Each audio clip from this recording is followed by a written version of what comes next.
Assalamualaikum sa lahat! So, welcome to our vlog na Mom of 3 na film vlogger. For today's video, so ganito ang routine namin. Nag-iikot-ikot kami dito sa village namin. Itong dalawa to, ang sakit na ng tuhod ko, hindi ko na kinaya. Kaya, tinulak ko na lang sila.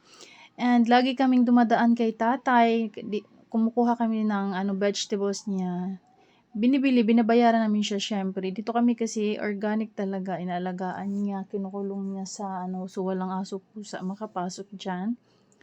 And after namin maggala, pupunta ako ngayon sa magpa-car wash ako kasi ang dumi na ng sasakyan, hindi na talaga siya sasakyan, kundi basurahan na siya.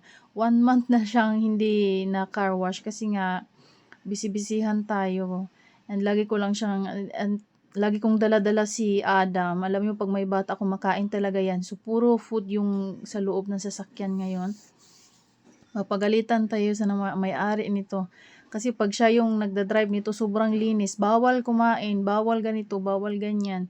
So ang pagkaalis ko siguro niyan mga 1 PM na 'yan, and natapos ako ng mag-car wash around like 3 or 4, 3 or 4 kasi naghintay pa ako, may nasundan pa ako, so naghintay ako ng mga 1 hour. Then after yung sa'kin 2 oras niya ginawa kasi yung yun pina-back to zero fog ko pa, tapos yung mga gasgas 'pag ako mag-drive dami kong gasgas kasi 'pag mag-parking ako hindi ko alam yung mga nakikita.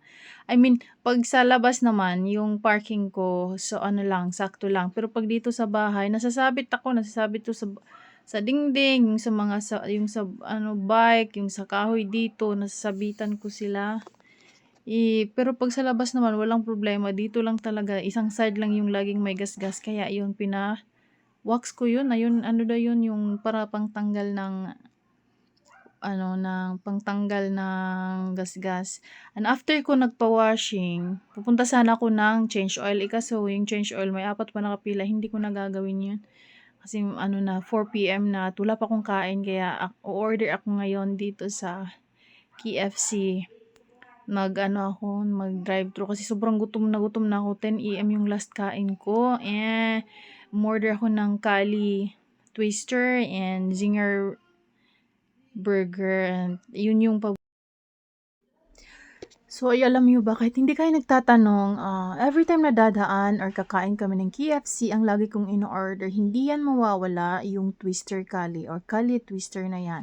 Dahil nga nung namatay yung anak ko, after namin siya nilibing, and wala akong ganang kumain, never ako kumain, mag 24 hours na siya, na wala akong kain. At yung asawa ko, after namin siya nilibing, nag-stop kami sa KFC, and yun, wala talaga akong kain. So siya yung nag-choose kung anong kakainin ko kasi sinong ganang kumain pag ganyan, 'di ba, namatay yung anak mo.